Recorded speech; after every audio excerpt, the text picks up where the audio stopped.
तीन डेफिनेशन हुई थी, हीट ऑफ रिएक्शन, उसके अलावा हीट ऑफ कंबंशन, और एक लास्ट में लिखवा गया था हीट ऑफ एटोमाइजेशन।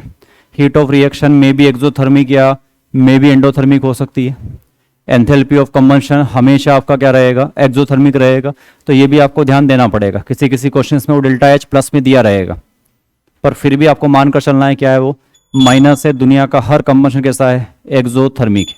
उसके अलावा एटोमाइजेशन, हम बॉन्ड ब्रेक कर रहे हैं तो बॉन्ड का टूटना हमेशा कैसा होता है, एंडोथर्मिक। तो वो ऑलवेज कैसा प्रोसेस है, वो एंडोथर्मिक प्रोसेस ही रहेगा। दूसरी बात उसमें डेफिनेशन समझ में आनी चाहिए, कंबंशन में किसी को भी एक मोल को जलाना है, किसकी प्रेजेंस में, O2 की प्रेजेंस में। कार्बन कन्वर्ट करना है किसमें, CO2 में। हाइड्रोजन कन्वर्ट करने हैं किसमें, H2O में। आप कभी भी कार्बन को CO नहीं बना सकते, कंबंशन नहीं होता, क्या है फिर वो इनकम्प्लीट कंबंशन है वो। अगर कार्बन किस में कन्वर्ट हो रहा है, CO में।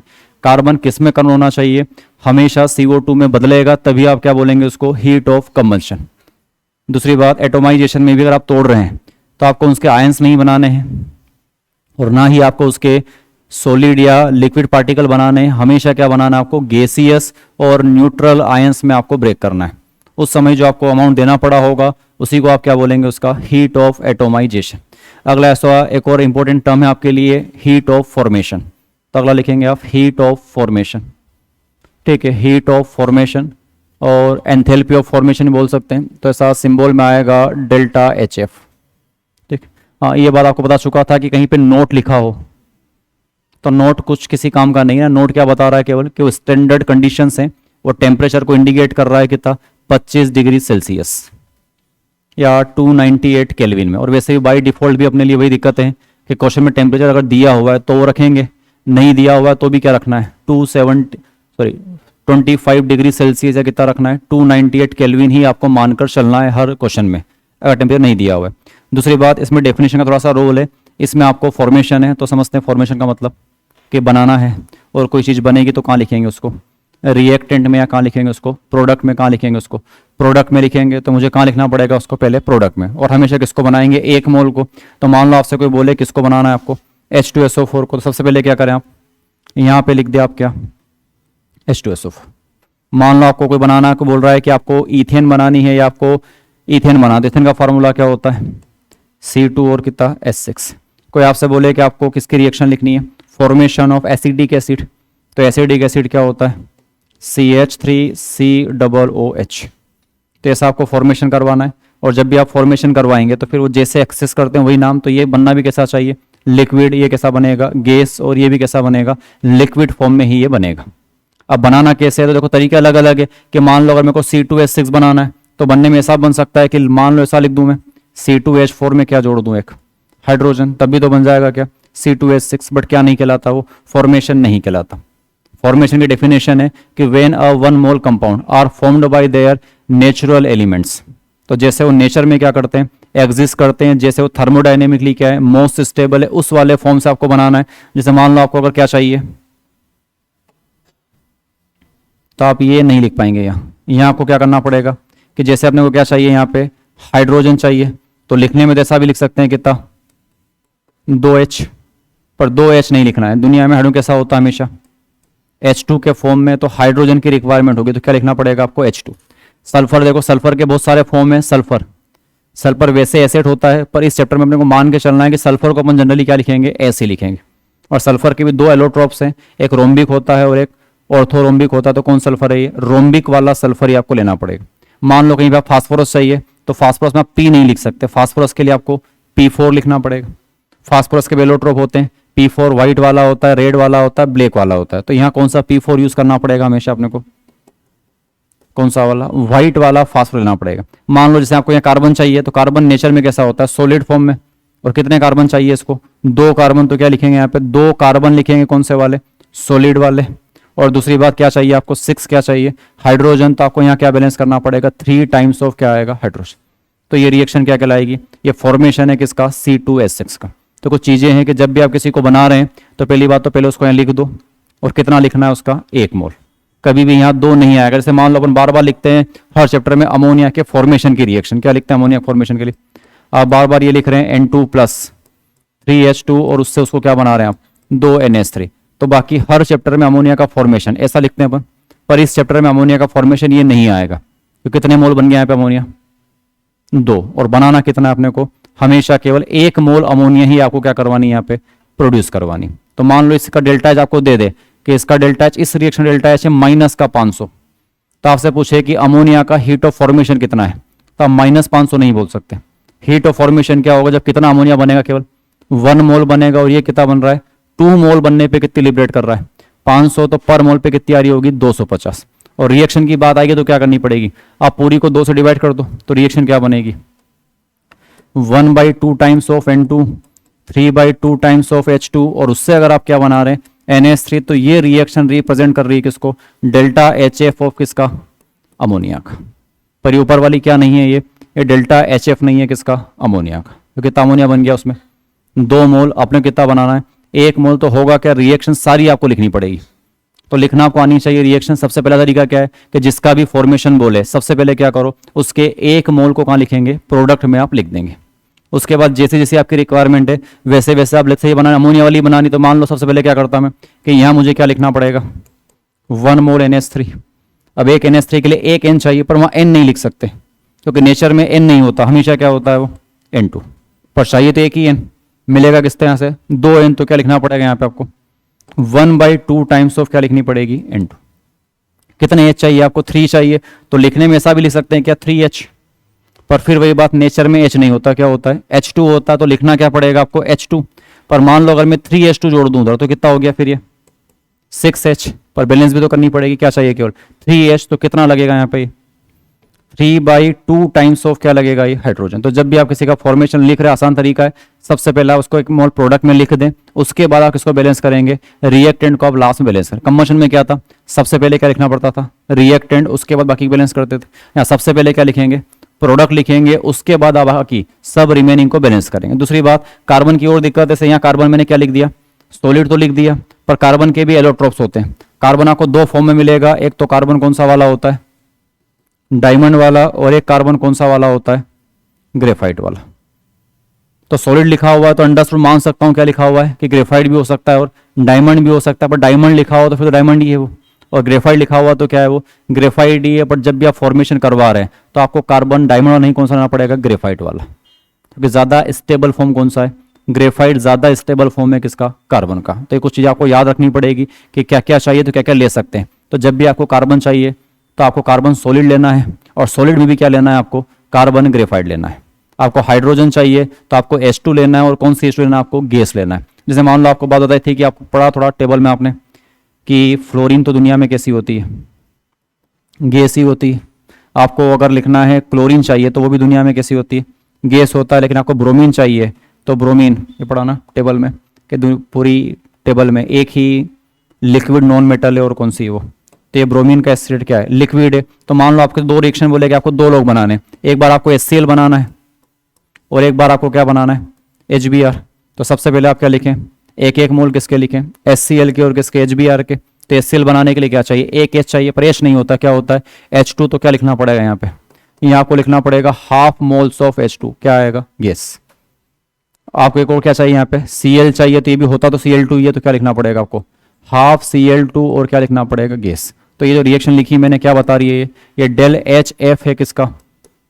HCl का।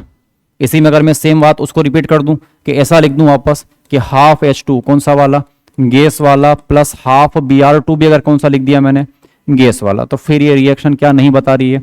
ये डेल्टा HF नहीं है किसका? HBr का। कैसा लिखना चाहिए? जैसा वो नेचर में होता है।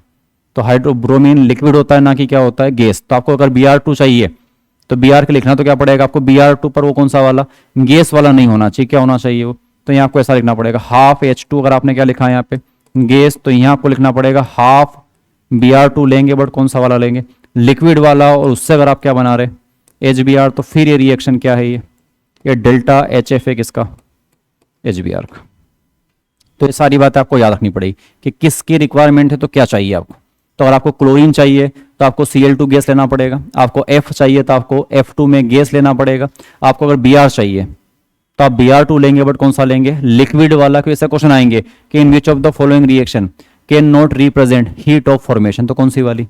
वो दूसरी वाली क्या नहीं बता रही? वो हीट ऑफ फॉर्मेशन को नहीं बता रही। गलत क्या है उसके अंदर कि आपने Br2 क्या ले लिया, गैस ले लिया, पर वो उसका थर्मोडायनेमिक स्टेबल फॉर्म कौन सा वाला है, लिक्विड के फॉर्म में क्या करता है, वो एग्जिस्ट करता है।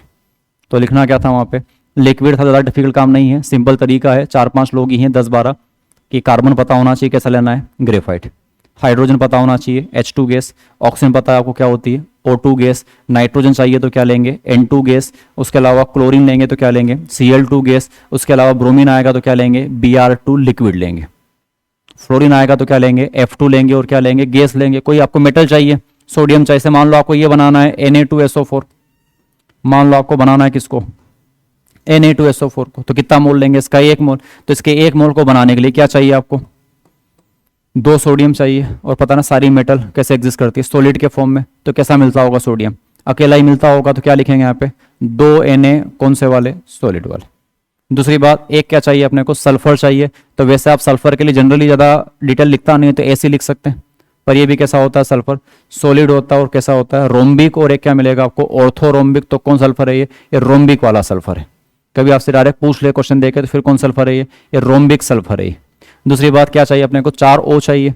तो 4 O के लिए अपन 4 O नहीं लिख पाएंगे क्योंकि एग्जिस्ट O नहीं करता, क्या करता है O2, पर चाहिए तो 4 ही, तो कितने O2 लिखने पड़ेंगे आपको 2 O2। तो यहाँ पे प्लस में क्या लिखेंगे 2 O2। अब ये जो रिएक्शन बनी क्या बता रही है, ये डेल्टा HF है किसका, Na2SO4 का।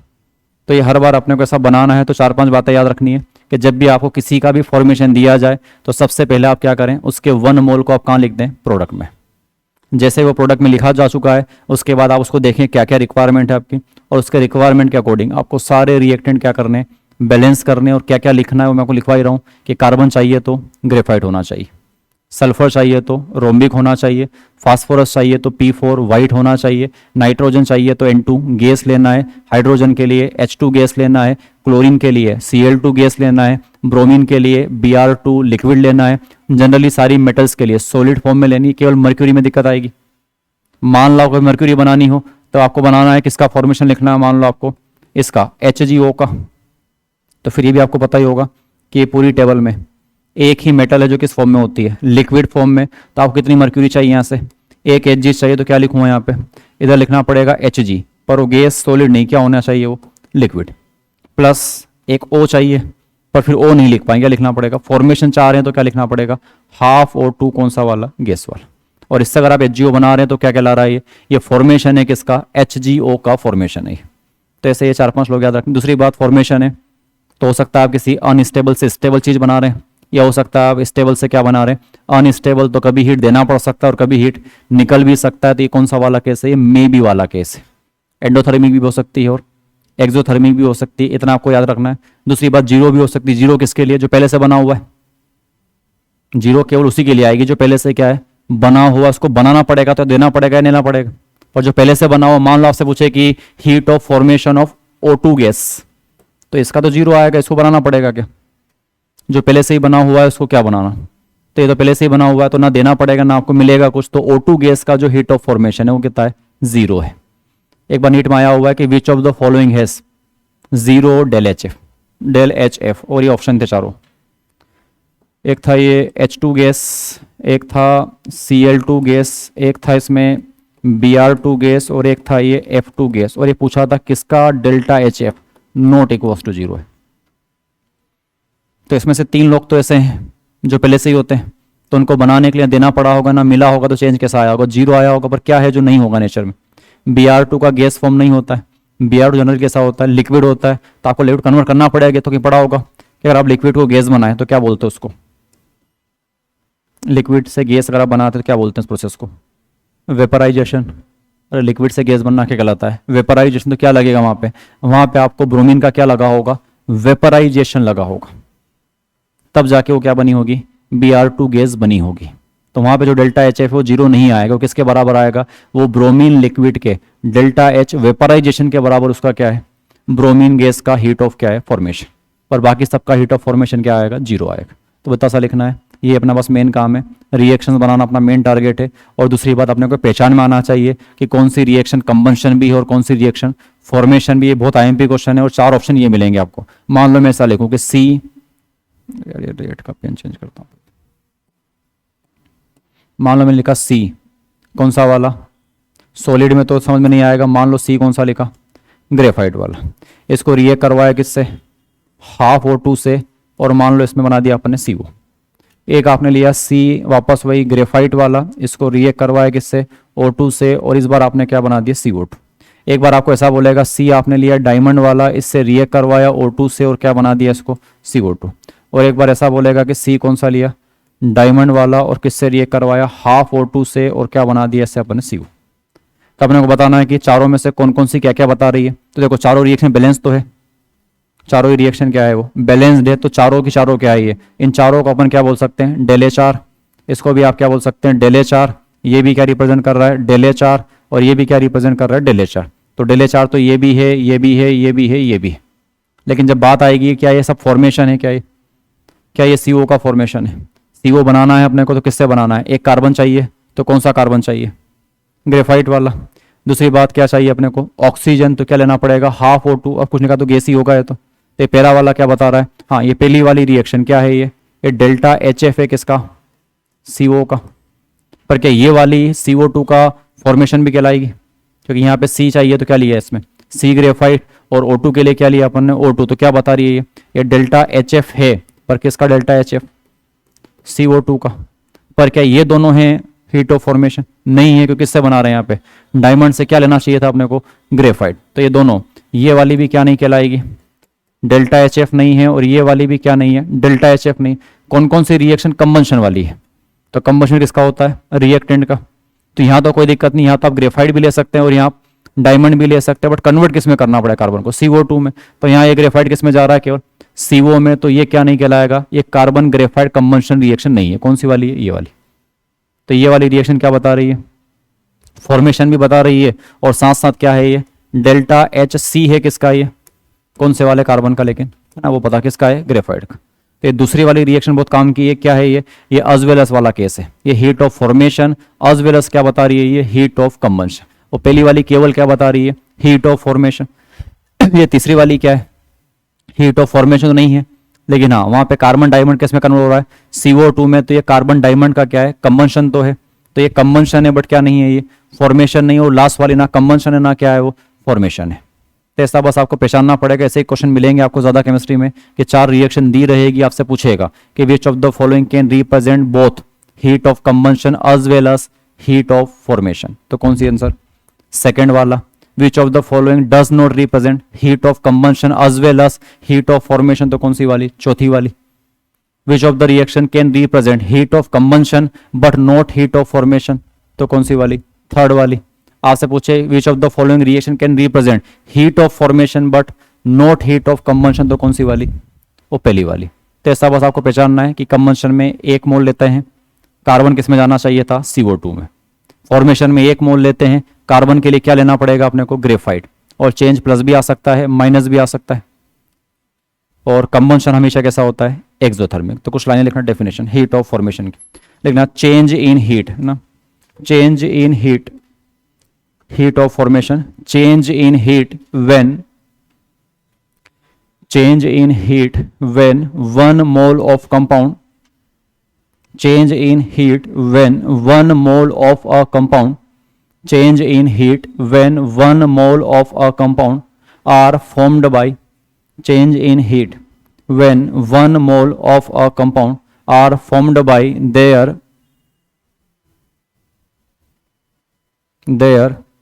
naturally, are formed by their naturally and most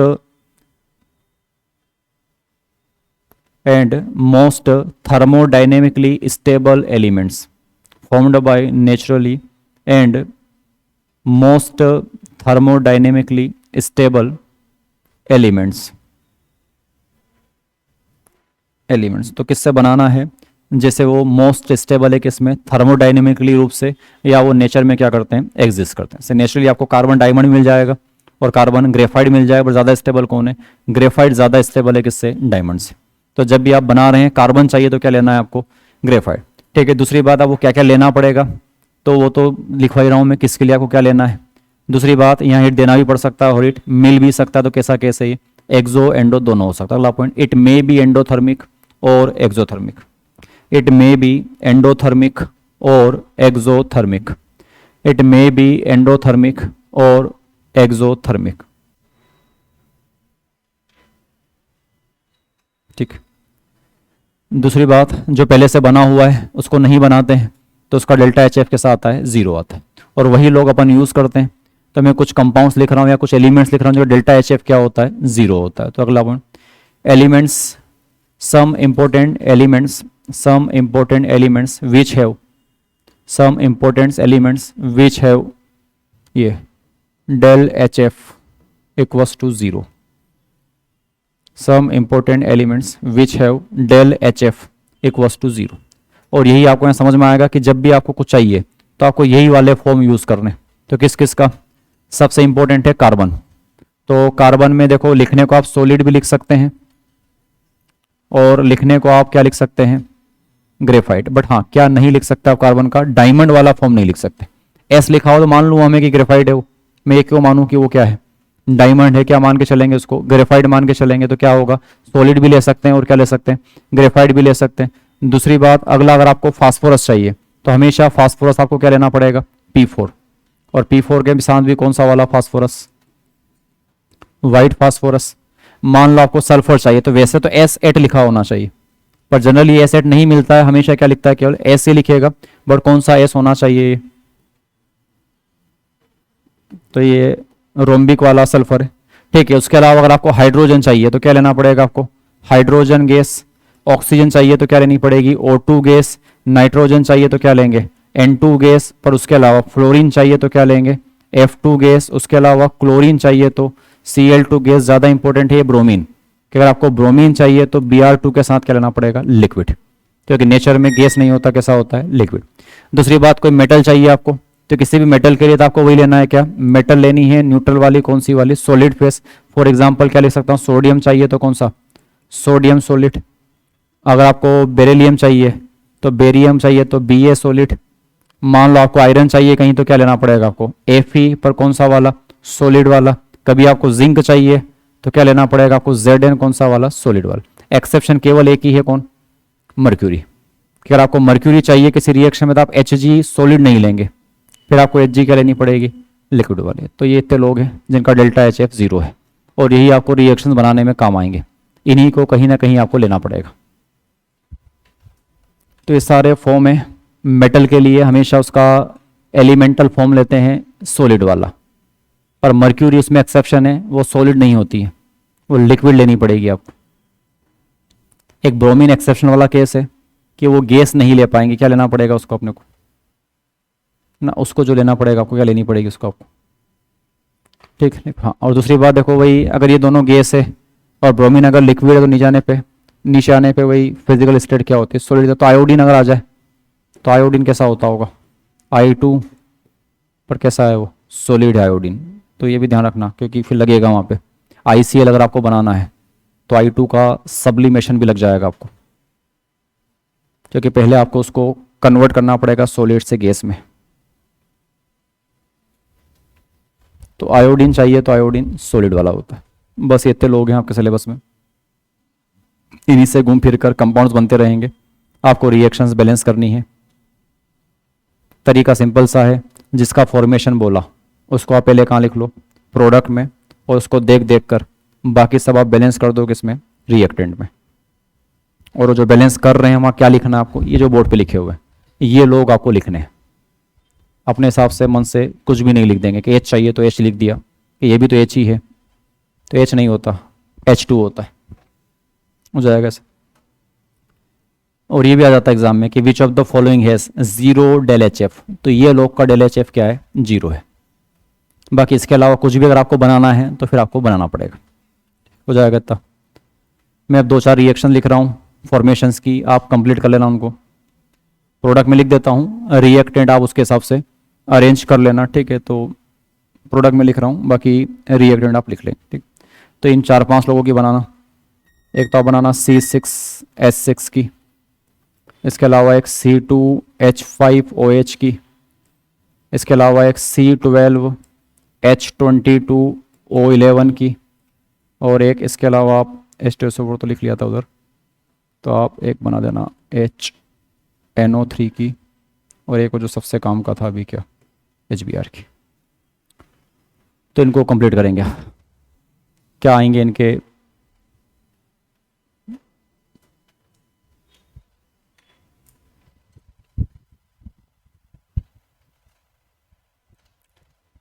इनके रिएक्टेंट्स लिख लेना, कितने कितने चाहिए, क्या क्या लेना पड़ेगा।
हो जाएगा ये। अब इनमें क्या ऐसे क्वेश्चन आएंगे कि डायरेक्ट आपको रिएक्शंस देगा नहीं, जो अपन कल कर रहे थे ना, 4 रिएक्शन के 3 मैंने चारों मैंने आपको लिख कर दी थी, और उनके डेल्टा एच दिए हुए थे, फिर आप उनको अरेंज करके उनका डेल्टा एच फाइनल का निकालते हैं। अब क्या होगा कि चारों आपको नाम देगा, 2-4 फॉर्मेशन बोलेगा, 1-2 कंबंशन बोलेगा, तो फिर आपको उसको रिलेट करना है कि आंसर कैसे आएगा। ठीक है, तो क्वेश्चन लिखेंगे, if heat if enthalpy of formation if enthalpy of formation if enthalpy of formation if enthalpy of formation if enthalpy of formation for enthalpy of formation for ethanol ethanol बता आपको C2H5OH ethanol CO2 ethanol CO2 and water ना H2O and water H2O are R R plus of 387 R plus of 387 comma minus of 287 plus of 387 comma minus of 287 and minus of 187 and minus of 187 kilocalorie respectively. Kilocalorie respectively. Then find out heat of combustion. Then find out heat of combustion. Then find out heat of combustion for ethanol. Then find out heat of combustion for ethanol is, ठीक है, तो ethanol का heat of combustion क्या होगा?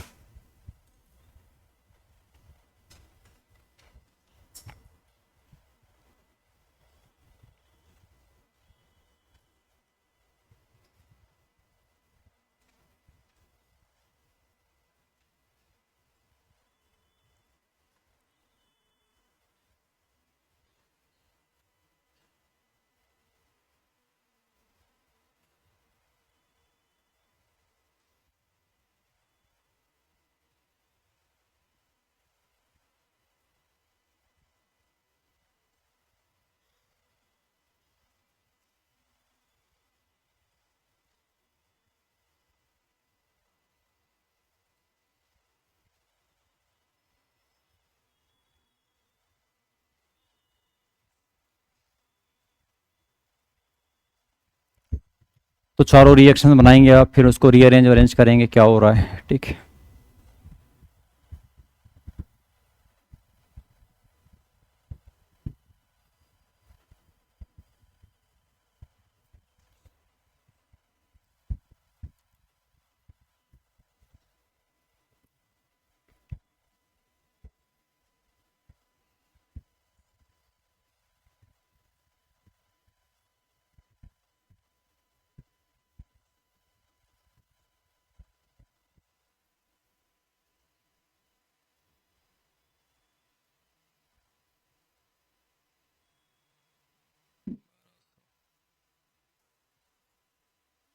चार सौ 1600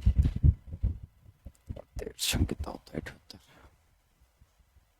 तो 1600 में से अगर 78 को माइनस कर दिया जाए तो 1522 माइनस का 1522 माइनस 1522 माइनस का 1522 आएगा।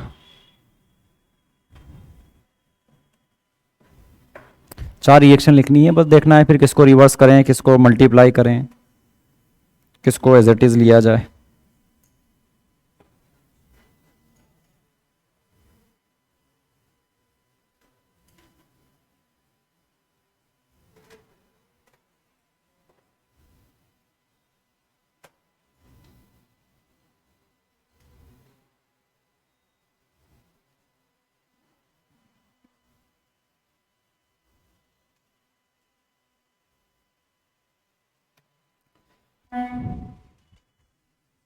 ठीक है, शुरुआत में तो 3 फॉर्मेशन दे रखे हैं, तो पहले आप 3 फॉर्मेशन लिखें।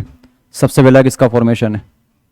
एथेनॉल का, तो यहाँ आएगा कुछ C2H5OH। दूसरा किसका फॉर्मेशन है? CO2 का। और तीसरा किसका फॉर्मेशन है? H2O का। बैलेंस करने जाऊँगा तो 2 कार्बन चाहिए, तो 2 कार्बन कौन से वाले? सॉलिड वाले। 3 हाइड्रोजन गैस लगेगी और 1 आधा ऑक्सीजन गैस लगेगा। या CO2 बनाने के लिए 1 कार्बन कौन सा? सॉलिड वाला, और 1 O2 लगेगा गैस वाला। और H2O बनाने के लिए 1 H2 लगेगा और हाफ क्या लगेगा? O2 लगेगा। ये इसके बैलेंस रिएक्शंस हो गई।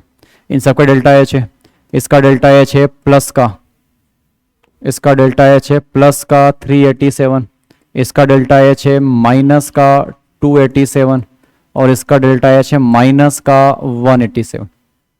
ये तो दिया हुआ है, ये नहीं पूछे आपसे। पूछा क्या आपसे? कंबंशन। तो कंबंशन इधर लिखे, उधर लिखे पहले उसको, तो उधर लिखना पड़ेगा। तो रिएक्शन क्या बनेगी? सबसे पहले जलाना पड़ेगा किसको? C2H5OH को। किससे रिएक्ट करेगा? ऑक्सीजन से कितने कार्बन है उसमें, 2 कार्बन, तो कितनी CO2 देगा, 2 CO2, और कितना हाइड्रोजन है उसमें, 5 और 1 6, तो उसका आधा 3 ये H2O देगा। 2 2 ज़ा 4 यहाँ से और 3 यहाँ से, कितना 7O चाहिए, पर 7O में से एक O है इसके पास पहले से, तो एक्स्ट्रा कितने चाहिए, 6 चाहिए, तो कितना आएगा यहाँ 3O2 आएगा। तो इस वाली का डेल्टा एच निकालना था आपको। अब ये वाली कैसे बनेगी, उन तीनों से दिख रहा होगा काम के कौन है, वो सब तो ऐसे ही बहुत रिपीटेड चीज़ें हैं, वो सबसे काम के कौन है यहाँ से, C2H5OH, यहाँ से काम का कौन है CO2, और यहाँ से काम का कौन है H2। तो C2H5OH कहाँ लिखा हुआ है, राइट साइड में, रिक्वायरमेंट कहाँ है, लेफ्ट साइड में, तो चेंज करना पड़ेगा। अब चेंज करेंगे तो इसका साइन चेंज करना पड़ेगा, तो जोड़ने से पहले 387 नहीं, -387 प्लस कितने CO2 चाहिए, 2 CO2, कितना मिला यहाँ से 1 CO2, तो जोड़ने से पहले किससे मल्टीप्लाई करना पड़ेगा, 2 से, तो यहाँ प्लस में आएगा माइनस ऑफ कितना था वो 287, और उसमें किसका मल्टीप्लाई करेंगे 2 का, प्लस कितना पानी चाहिए 3 पानी चाहिए, तो किससे मल्टीप्लाई करनी पड़ेगी 3 से।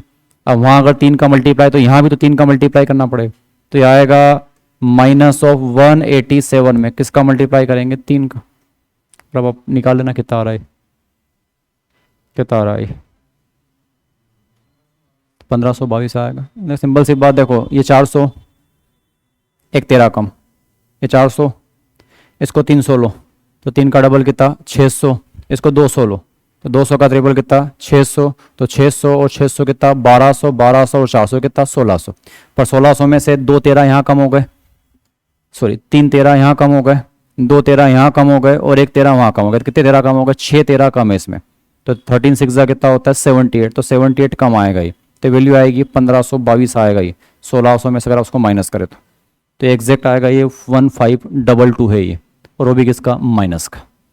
तो ये ऐसा आपसे क्वेश्चन पूछेगा। तो एक वेराइटी तो ये, एक वेराइटी जो कल अपन कर रहे थे कंबंशन में, ये किसी का भी आपको हीट ऑफ फॉर्मेशन कंबंशन दे के कितना मोल जला, इतना मोल हुआ, तो कितना हीट लिबरेट हुआ, तो यहाँ भी आप किसी का हीट ऑफ फॉर्मेशन दे के आपसे ऐसा बोल दे कितना ग्राम मैंने उसको बनाया, तो बताइए कितनी हीट लिबरेट हुई होगी या कितना हीट का चेंज आया होगा ना। मान लो आपको दे दे हीट ऑफ फॉर्मेशन अमोनिया की 400 है, तो find out when a heat liberated when 34 grams of ammonia are produce, तो 1 मोल अमोनिया कितना होता है 17 ग्राम, तो 17 के लिए निकला वो 400, तो 34 के लिए कितनी लगेगी 800 आपको लिबरेट होगी। तो वो सारा कुछ आपको आपस रिलेट करना है, क्योंकि ये कहना क्या चाह रहा है रिएक्शन, ये क्या कहना चाह रही है कि जब 1 मोल हाइड्रोजन आधे मोल O2 से रिएक्ट करके 1 मोल वाटर बनाएगा, तब कितना डेल्टा एच आएगा माइनस का 180 से। यहाँ पे आपको दिख रहा है कि जब 2 कार्बन किससे रिएक्ट करेगा, 3 हाइड्रोजन से, और किससे रिएक्ट करेगा आधे मोल O2 से, और क्या बनाएगा 1 मोल C2H5OH का, तब जाके कितना हीट निकलेगा 387 हीट लिबरेट होगा। वहीं आपको सिंपल बोल दे कि when only 12 gram of hydrogen carbon are react, तो दिख रहा है आपको 2 मोल कार्बन है, मतलब कितना है वो 24 ग्राम कार्बन रिएक्ट करता है, तो कितनी हीट निकलती है 387 की रिक्वायरमेंट। तो अगर 12 कर दूंगा तो आधा हो गया, तो ये भी क्या हो जाएगा आधा हो जाएगा। तो हर जगह तो वही करना है, जितना आपको अमाउंट दिया हुआ है उससे आपको रिलेट करना है। तो एक वैरायटी वो वाली आएगी, ठीक है। तो अगला एक और वो लिखना, if heat of formation, if heat of formation, if heat of formation, if heat of formation, if heat of formation for H2O, if heat of formation for H2O is -284 kilocalorie, if heat of formation for H2O is -284 kilocalorie, then find out amount of heat liberated, then find out amount of heat liberated when, then find out amount of heat liberated when only 9 grams of H2O, when only 9 grams of H2O are produced, when only 9 grams of H2O are produced। ठीक है, बस। तो क्या आएगा answer, ये option है minus का 284, दूसरा प्लस का 284, और तीसरा ऑप्शन है माइनस का 142, या चौथा ऑप्शन है प्लस का 142।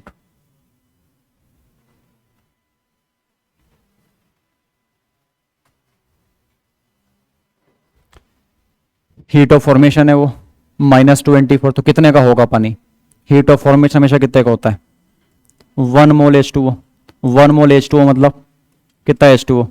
18 ग्राम H2O अगर बनता है तो डेल्टा H की वैल्यू कितनी आती है? -284। पर 18 ग्राम नहीं बना है वो, केवल कितना बना है वो? 9 ग्राम, मतलब इसका कहीं ना कहीं आधा अमाउंट है वो। तो अगर 18 ग्राम पे कितना आता है? 284, तो 9 ग्राम H2O बनने पर डेल्टा H कितना आएगा? इसका आधा कर दो तो माइनस का 142। तो आंसर क्या आएगा? पहला, दूसरा, तीसरा, चौथा, ये पूछना चाह रहा हूँ। आंसर फोर्थ वाला आएगा, आंसर थर्ड नहीं आएगा। ठीक है, ऐसा क्यों? क्योंकि यहाँ हीट नहीं पूछी, हीट लिबरेटेड। और ये माइनस तो केवल क्या बता रहा है? ये माइनस क्या इंडिकेट कर रहा है यहाँ पे कि यहाँ हीट क्या हो रही है? लिबरेट हो रही है। कितनी? 142। तो आपसे ये नहीं पूछा चेंज इन एंथैल्पी, तो वो आता कितना? माइनस का 142। पर आपसे बोला अमाउंट ऑफ हीट लिबरेटेड, तो माइनस में लिबरेट नहीं हुई, कितनी हुई है? 142 लिबरेट हुई। तो आंसर माइनस का 142 नहीं है, आंसर ये प्लस का 142 है, क्योंकि पहले से पता है उसको कि लिबरेट हो रही है। और माइनस तो यही बता रहा था केवल कि वो हीट आपको देनी नहीं पड़ रही है, वो आपको क्या हो रही है? मिल रही है वहाँ से। तो ऐसा कर पाएंगे ये? ऐसा बहुत सारे क्वेश्चन आएंगे ये फॉर्मेशन ऑर्मेशन वाले, आपको रिलेट करना है किसका वैल्यू कितना क्या है।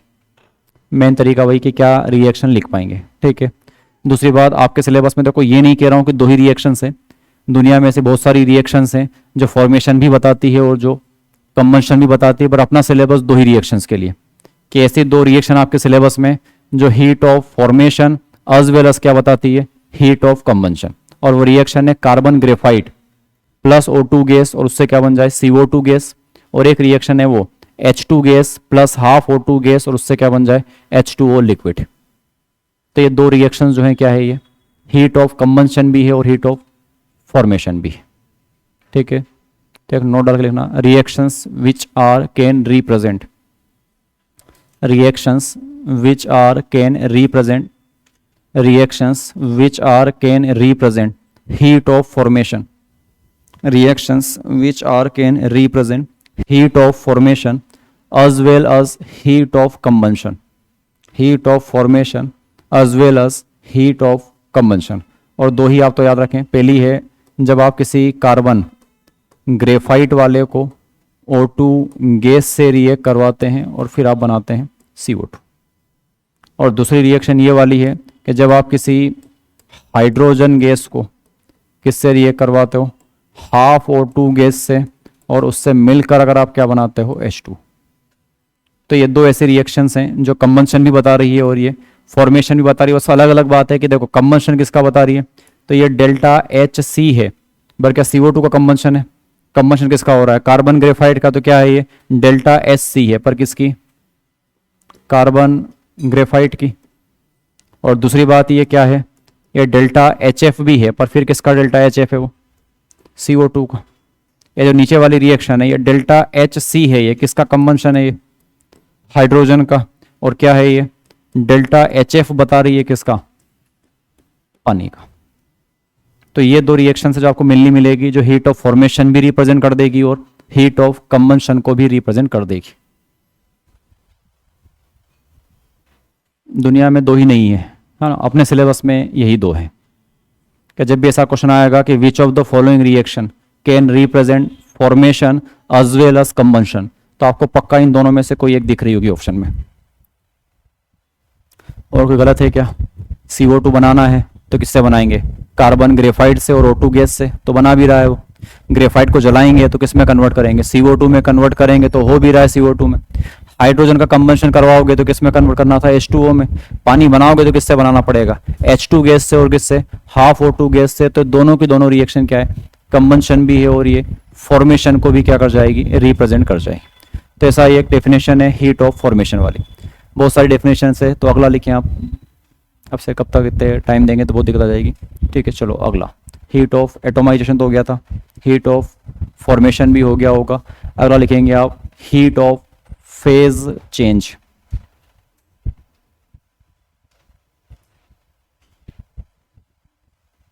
हीट ऑफ फेज चेंज, ठीक, या वही एंथैल्पी ऑफ फेज चेंज। तो अपने को स्टेट चेंज करना है, सॉलिड से लिक्विड, लिक्विड से गैस, गैस से ये। तो जनरली आपके पास 3 नाम आएंगे। एक आपको मिलेगा क्या?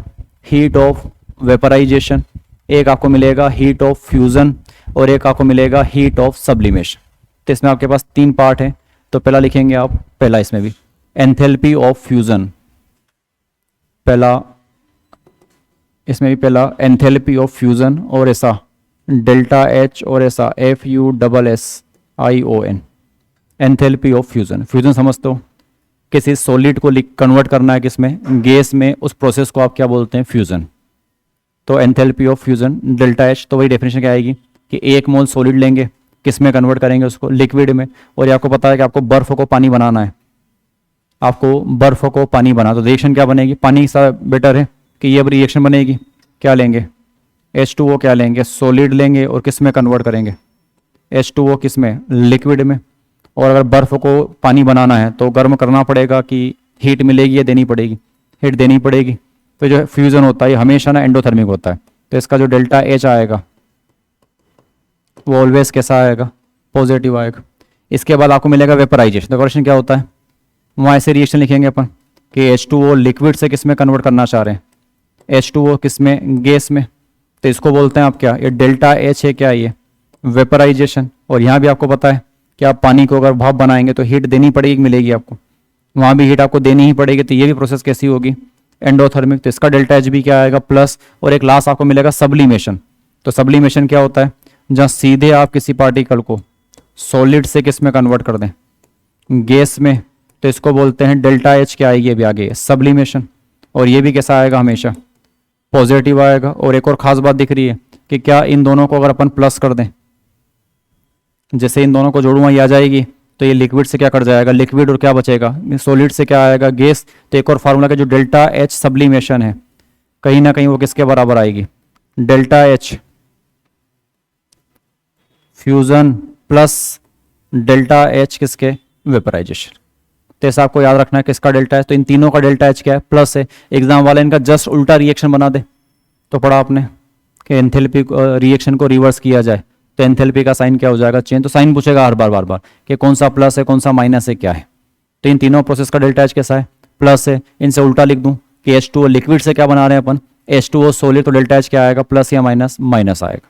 पर अपन ये 3 ही रहे, पर एग्जाम वाला आपसे उल्टी बना के पूछेगा किसका डेल्टा एच प्लस है और किसका माइनस है। तो ये 3 पार्ट पढ़ने हैं। तो पहला नाम लिखा आपने डेल्टा एच फ्यूज़न। डेफिनेशन लिखना, amount of heat required, amount of heat required, amount of heat required, amount of heat required for, amount of heat required for conversion of 1 mole solid, amount of heat required for conversion of 1 mole solid, 1 mole solid into a liquid, 1 mole solid into a liquid। और ये पहली वाली reaction example के लिए उतार लेंगे, ठीक है। ये सारे ही एंडोथर्मिक होते हैं, तो अलग अलग नहीं लिखवा रहा हूँ, लास्ट में लिख लेंगे कि ऑल आर एंडोथर्मिक, तो समझ में आ जाएगा सारे ही क्या है, ये एंडोथर्मिक है। 3 बार क्यों लिखे इनको, तो पहली वाली उतारना केवल, H2O सॉलिड से क्या बनेगा, H2O गैस बनेगा और delta H, sorry H2O solid से क्या बनेगा, H2O लिक्विड बनेगा और डेल्टा एच कैसा आएगा, प्लस आएगा। तो कभी अगर ये H2O लिक्विड से क्या बने, H2O सॉलिड, तो फिर डेल्टा एच क्या आएगा, प्लस की बजाय क्या आ जाएगा, माइनस। तो वो भी थोड़ा आपको ध्यान देना है। ये हो गया, लिख ली पहली रिएक्शन। दूसरा लिखेंगे आप enthalpy of vaporization, enthalpy of vaporization, enthalpy of vaporization, enthalpy of vaporization. तो क्या होता है वेपराइजेशन, लिक्विड से क्या बनाना, गैस बनाना, क्या कहलाता है, वेपराइजेशन। बट किसका करवाएंगे, 1 मोल का कि 10 मोल का, 1 मोल का। और अमाउंट ऑफ हीट लगेगी कि आपको मिलेगी, देनी पड़ेगी। तो लिखेंगे definition, amount of heat required, amount of heat required, amount of heat required for, amount of heat required for conversion of, amount of heat required for conversion of 1 mole liquid, conversion of 1 mole liquid into a gas, 1 mole liquid into a gas, और ये दूसरी वाली reaction उतार लेंगे आप कि H2O liquid से क्या बना, H2O गैस बना, और इसको बोलते हैं डेल्टा H वेपराइजेशन, और आएगा किसमें, प्लस में।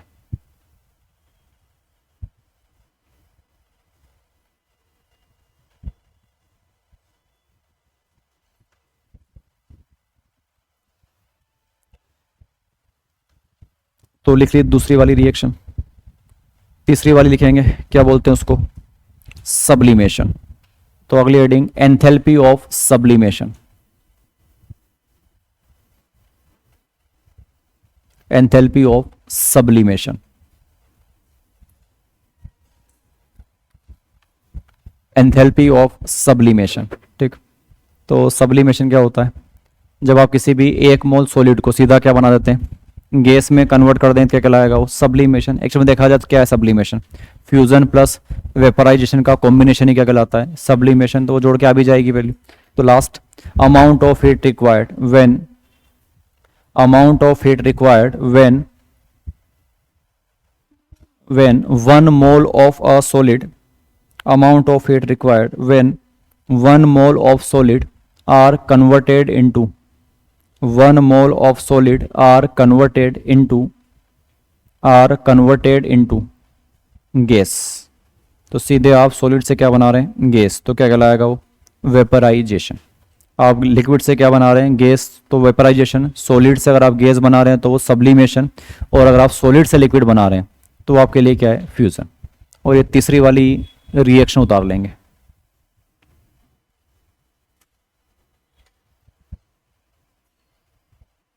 तीसरी वाली ऑल आर, और ये लिख लिया। उसके बाद 2 पॉइंट लिखने हैं, नोट डाल के। पहला point, all are endothermic process, all are endothermic process. तो ये तीनों एंडोथर्मिक रहेगी हमेशा, पर इनके इन्वर्स आ गए, इनके इन्वर्स बना दिए क्वेश्चन में, तो फिर वो एंडो नहीं है, फिर वो क्या है, एक्सो है। तो ऑल आर एंडोथर्मिक प्रोसेस। और दूसरा नोट पॉइंट ये, डेल्टा एच सब्लिमेशन किसके बराबर, delta H vaporization plus delta H fusion. ठीक, पर समझ में आ रहा है ना फार्मूला किसके लिए लिख रहा हूँ, वो तीनों किसी एक के ही होने चाहिए, नहीं तो पता चले कि सब्लिमेशन पानी का है, वेपराइजेशन एथेनॉल का है, और फ्यूज़न किसी कार्बोनेट आर्मर का दे दिया, और फिर आप बोल रहे हैं ऐसा तो लगना चाहिए, है ना। तीनों किसके लिए ना, वो तीनों रिएक्शन पानी पानी पानी था, तो वो ना सेम कंपाउंड के लिए मतलब सेम चीज़ होनी चाहिए। तो ये फार्मूला एप्लीकेबल है कि जो सब्लिमेशन है वो किसके बराबर है, वेपराइजेशन प्लस किसके बराबर है, फ्यूज़न के। ठीक है, तो 3 ये हो गई, 3 अपन कल लिख चुके थे, 6 एक अभी लिखी अपन ने, कितनी होगी, 7। चलो आगे, इसमें क्वेश्चन भी नहीं आते, बस यही डायरेक्ट बोलेगा इतना डाटा तो भी रिलेट करना है, बाकी तो सब वही है, कौन सा बता रहा है कौन सा नहीं बता रहा है, कौन सा एंडोथर्मिक कौन सा एक्सोथर्मिक। तो अगर ये तीनों है तो एंडोथर्मिक, उल्टा दिया हुआ तो क्या हो जाएगा, एक्सोथर्मिक। तो ये साइन वाइन नहीं बताना है, बाकी क्वेश्चन नहीं आता। ठीक है, अगला लिखेंगे आप, enthalpy of allotropic change, enthalpy of allotropic, enthalpy of allotropic change, enthalpy of allotropic, enthalpy of allotropic change. ऐसा सिंबल होता है डेल्टा एच, और ऐसा एलोट्रोप। एलोट्रोप समझते हैं आप, ये कार्बन के ग्रेफाइट डायमंड क्या है, ये कार्बन के एलोट्रोप्स हैं। फास्फोरस का एलोट्रोप क्या मिलेगा, वाइट, रेड, और क्या मिलेगा, ब्लैक। सल्फर के एलोट्रोप्स हैं रोम्बिक, और क्या मिलते हैं, ऑर्थोरोम्बिक। तो इनको बोलते हैं क्या, एलोट्रोप्स। तो मेन बात वही, क्या बनेगी डेफिनेशन। अब एलोट्रोप है तो रिएक्शन क्या बनती होगी, जैसे हमारा कार्बन सबसे आसान है अपने लिए, तो ये रिएक्शन है एलोट्रोपिक चेंज की, कि मान लो मैं ऐसा लिख रहा हूँ कि 1 मोल कार्बन ग्रेफाइट, और किस में कन्वर्ट कर दिया मैंने इसको, 1 मोल कार्बन डायमंड में। पर अगर ये एलोट्रोपिक चेंज है तो ये भी एलोट्रोपिक चेंज है कि कार्बन डायमंड, और उसको कन्वर्ट कर दिया किस में मैंने, कार्बन ग्रेफाइट में। तो ये जो 2 रिएक्शंस है, दोनों ही क्या बता रही है, ये एलोट्रोपिक चेंज हो रहा है केवल, बाकी कुछ हुआ क्या इनमें। वो कार्बन था, ये भी कार्बन है, बस वो कार्बन कौन सा वाला था, ग्रेफाइट वाला, और ये कौन सा है, डायमंड वाला। ये डायमंड वाला था और ये क्या था, ग्रेफाइट वाला। दूसरी बात, मान लो इसका डेल्टा एच अगर पॉजिटिव होगा तो सिंपल सी बात है इसका नेगेटिव होगा, और मान लो अगर इसका नेगेटिव होगा तो इसका क्या होगा, पॉजिटिव। तो एक और बात समझ में आ रही है कि क्या ऑलवेज नेगेटिव या always positive, may be negative या मे बी क्या होगी, पॉजिटिव। तो एंडो भी हो सकती है और एक्सो भी हो सकती है, और डिपेंड करता है कि आप चाह क्या रहे हैं। आप इसको लेस स्टेबल से मोर स्टेबल फॉर्म बना रहे हैं, या मोर स्टेबल से क्या बना रहे हैं, लेस स्टेबल फॉर्म बना, उससे डिसाइड होगा कि वो एंडोथर्मिक बनेगी या वो एक्सोथर्मिक। से ग्रेफाइट स्टेबल है, डायमंड, ग्रेफाइट ज़्यादा स्टेबल है। तो अगर आप डायमंड से ग्रेफाइट बना रहे हैं मतलब आप कम स्टेबल से क्या बना रहे हैं, अगर आप डायमंड से क्या बना रहे हैं, ग्रेफाइट बना रहे हैं, मतलब आप कम स्टेबल से क्या बना रहे हैं, ज़्यादा स्टेबल। तो इसकी एनर्जी क्या होगी, अगर कोई ज़्यादा स्टेबल है केमिस्ट्री तो एनर्जी क्या होगी, कम होगी। और अगर कम स्टेबल है तो उसकी एनर्जी क्या होगी, ज़्यादा होगी। अब ज़्यादा से कहाँ ला रहे हैं, कम की तरफ, तो हीट क्या की होगी, इसने रिलीज की होगी। तो कौन सा है ये, नेगेटिव वाला केस। यहाँ उल्टा कर रहे हैं, आप स्टेबल से क्या बना रहे हैं, अनस्टेबल, मतलब आप कम एनर्जी वाले से क्या बना रहे हैं, ज़्यादा एनर्जी वाला। तो हीट आपको देनी पड़ी होगी इसको। और सिंपल सी बात है, कोई भी कंपाउंड अनस्टेबल से स्टेबल तो कन्वर्ट हो जाएगा, तो वो आपको हीट दे देगा। पर उल्टा हो सकता है क्या, कि कोई स्टेबल से क्या बन जाए, अनस्टेबल, कुछ तो फिर आपको देना पड़ेगा उसको। तो यहाँ पे आपको हीट क्या करनी पड़ेगी, देनी पड़ेगी। तो ये क्या आएगी, पॉजिटिव। और ये बात अपनी शुरुआत में हुई थी कि अगर आपकी रिएक्शन एंडोथर्मिक है तो कौन ज़्यादा स्टेबल है, reactant are more stable than product. और अगर आपका कोई रिएक्शन एक्सोथर्मिक है तो फिर आपका product are more stable than reactant. तो यहाँ कौन ज़्यादा स्टेबल है, डायमंड ज़्यादा स्टेबल है, ग्रेफाइट, ग्रेफाइट ज़्यादा स्टेबल है, मतलब प्रोडक्ट ज़्यादा स्टेबल है। तो कौन सी रिएक्शन है ये, एक्सोथर्मिक। यहाँ कौन ज़्यादा स्टेबल है, रिएक्टेंट। तो कौन सी है, एंडोथर्मिक। तो यही मेन तरीका है कि होगा क्या, कि एलोट्रोपिक चेंज की एंथैल्पी अगर आपके पास हो तो इसकी हेल्प से आप ये बता सकते हैं कि आपका कौन सा एलोट्रोप ज़्यादा स्टेबल है। तो अगर आपके एलोट्रोपिक चेंज का रिएक्शन एंडोथर्मिक है तो आपको मानकर चलना है कौन ज़्यादा स्टेबल, रिएक्टेंट। और अगर आपकी रिएक्शन क्या है, एक्सोथर्मिक, तो फिर आपका कौन ज़्यादा स्टेबल है, प्रोडक्ट आपका क्या रहेगा, ज़्यादा स्टेबल रहे। डेफिनेशन क्या है कि when amount change in heat, when 1 mole of an allotrope are converted into their another form, उसे ही क्या बोलते हैं आप, heat of allotropic change. It may be exothermic या मे बी क्या होगा, एंडोथर्मिक। कौन सी रिएक्शन बता रही है, तो ये भी क्या है, एलोट्रोपिक चेंज है दोनों। ऐसा लिख दे कभी कि P4 कौन सा वाला, व्हाइट वाला, और उसको कन्वर्ट कर दिया मैंने किस में, P4 किस में, रेड वाले में। तो ये भी क्या बता रहा है, एलोट्रोपिक चेंज बता रहा है। अभी पढ़ा अपन ने कि ज्यादा स्टेबल कौन सा फॉर्म है, व्हाइट वाला फॉर्म ज्यादा स्टेबल है। तो व्हाइट से कहाँ ले जा रहे हैं उसको, रेड में। मोर स्टेबल से कहाँ ले जा रहे हैं, लेस स्टेबल में। तो कैसी प्रोसेस है वो, एंडोथर्मिक लिखा हुआ है जो ऊपर लिखा हुआ है। पर वैसे आपको ये पता नहीं करना है कि एंडो एक्सो, आपके पास डाटा होगा उससे आपको ये पता करना है कि रिएक्टेंट ज्यादा स्टेबल है या प्रोडक्ट ज्यादा स्टेबल। जैसे मान लो उसका डेल्टा एच मैं आपको दे दूं कि ऐसा रिएक्शन लिखा हुआ है कि P4 व्हाइट से क्या लिखा हुआ है, P4 रेड, और डेल्टा एच बराबर -45 किलो कैलोरी।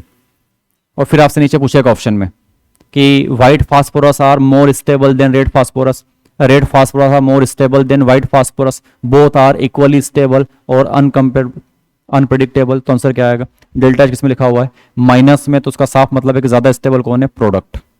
तभी वहां आंसर क्या आ जाएगा, red phosphorus are more stable.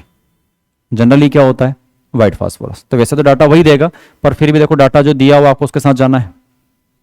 तो ये आपको आइडिया लगाना है कि डेल्टा एच दिए हुए हैं तो अपन ये पता कर पाए कि कौन ज्यादा स्टेबल और कौन कम स्टेबल। बाकी डेफिनेशन पता होनी चाहिए, रिएक्शन लिखी तो अपन बता पाए कि कौन सा वाला रिएक्शन किसको रिप्रेजेंट कर रहा है, एलोट्रोपिक चेंज को। तो नाम ही क्लियर है, एलोट्रोपिक चेंज। तो क्या होना चाहिए, केवल एक फॉर्म से दूसरे फॉर्म में क्या करना है, कन्वर्ट कर रहे हैं, तो एलोट्रोपिक चेंज। तो लिखेंगे definition, heat of allotropic change लिखना, change in heat, change in heat when change in heat when 1 mole of a compound, change in heat when 1 mole of a compound, change in heat when 1 mole of a compound, change in heat when 1 mole of a compound are converted 1 mole of a compound are converted into their another allotropic form, into their another allotropic form, into their another allotropic form। और दूसरा point, it may be endothermic or exothermic, it may be endothermic or exothermic, it may be endothermic और exothermic। ठीक है, for example कुछ reaction लिख देता हूँ, क्या होगा एलोट्रोपिक चेंज, ऐसी कि कार्बन डायमंड और उससे क्या बनेगा, कार्बन ग्रेफाइट। या ऐसा भी लिख सकते हैं कि कार्बन ग्रेफाइट और उससे आपने क्या बना दिया, कार्बन डायमंड। ऐसा भी लिख सकते हैं P4 वाइट वाला और उसको कन्वर्ट कर दिया किसमें, P4 रेड वाला। तो सारे के सारे क्या है, डेल्टा एच एलोट्रोप। तो ये सारे क्या बता रहे हैं, एलोट्रोपिक चेंज को रिप्रेजेंट कर रही है। तो ऐसे रिएक्शंस आपको लिखनी आनी चाहिए, अलग अलग क्वेश्चन में यूज आएगी वो हेज लॉ लगाने के लिए।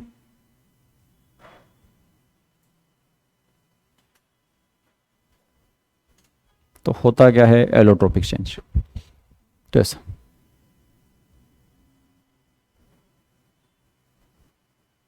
ठीक है, और एक लास्ट पॉइंट में लिखना, it helpful to predict stability of allotropic form.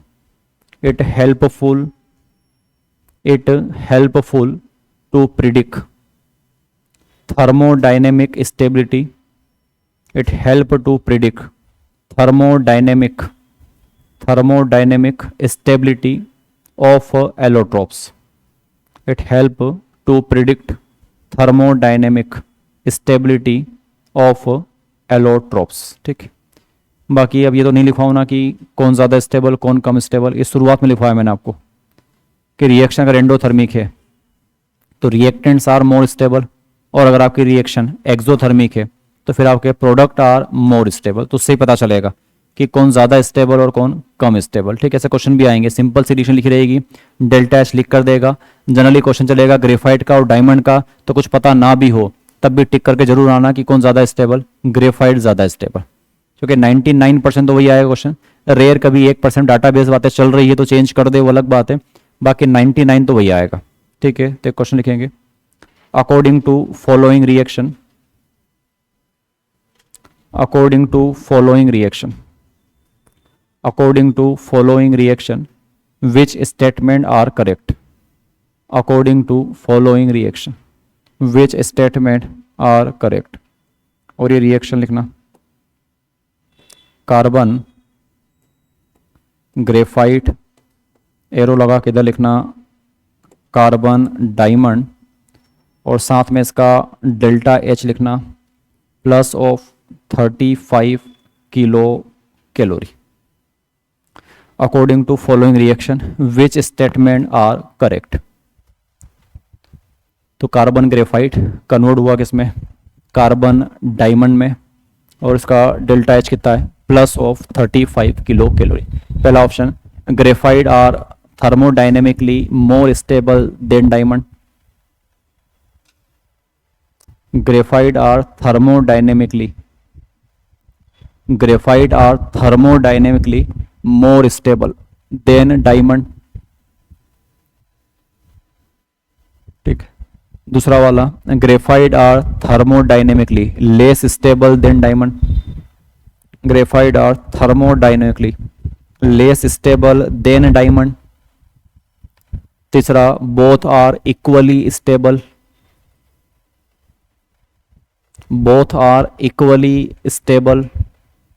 या चौथा, it is impossible to comparison of stability, it is impossible to comparison of stability. तो क्या लगता है कौन ज़्यादा स्टेबल है, ग्रेफाइट या डायमंड? ऐसे जनरली भी कौन होता है, ग्रेफाइट ही होता है, आंसर तो वही है, पर मैंने आपको डेल्टा एच देखना है। ठीक है, डेल्टा एच कैसा है, प्लस या माइनस, डाटा से इंपॉर्टेंट क्या है, प्लस है या माइनस, तो क्या है ये प्लस। ठीक है, क्या है ये प्लस है ये, तो डेल्टा एच अगर प्लस है मतलब रिएक्शन एंडोथर्मिक है, और अगर कोई एंडोथर्मिक है तो उसका रिएक्टेंट या प्रोडक्ट, रिएक्टेंट ज़्यादा स्टेबल है, और रिएक्टेंट कौन है यहाँ पे, ग्रेफाइट है, तो आंसर आएगा पहला वाला, graphite is more stable than diamond. और वैसा अगर ये क्वेश्चन आए भी सही तो भी अगर नहीं आए आपको तो भी छोड़ने से बेटर है कि आप टिक करें graphite is more stable than diamond, क्योंकि एक्चुअल में सही होता है, ग्रेफाइट ज़्यादा स्टेबल है किससे, डायमंड से। तो डाटा देखो वही लिखे होते हैं क्वेश्चंस में जो एक्चुअल में होते हैं, ये हो जाएगा। एक तरीका ऐसा है कि डायरेक्ट दे दे ऐसा, एक सेकंड तरीका है डायरेक्ट नहीं देता है। क्या देता है, ग्रेफाइट की और डायमंड का हीट ऑफ कंबंशन देगा और उससे आपसे पूछेगा कि कौन ज़्यादा स्टेबल। तो एक ही तरीका है कि दोनों का डेल्टा एच दिया हुआ है, दोनों रिएक्शन लिख लो, किसी भी एक को रिवर्स करके जोड़ दो, बाकी सब कट जाएगा और यहीं पहुंच जाओगे। और देख लेना वैल्यू प्लस में आ रही है कि माइनस में आ रही है, उससे पता चलेगा आपको कि कौन ज़्यादा स्टेबल। तो एक अगला क्वेश्चन है, ऑप्शन तो सारे यही आएंगे, उस क्वेश्चन थोड़ा ऊपर बदल रहा हूँ। एक last, if heat of combustion, if heat of combustion if heat of combustion for graphite and diamond, if heat of combustion for graphite and diamond are are are 25 and 35, are 25 and 35 kilocalorie respectively, are 25 and 35 kilocalorie respectively. Which statement are correct? Which statement are correct? और वही चार option जो आपने पहले लिखे उनको वापस बता लेना. विच स्टेटमेंट आर करेक्ट, और वही जो आपने चार पहले लिखे. Graphite are more stable than diamond, graphite are less stable than diamond, both are equally stable, या कुछ नहीं कह सकते.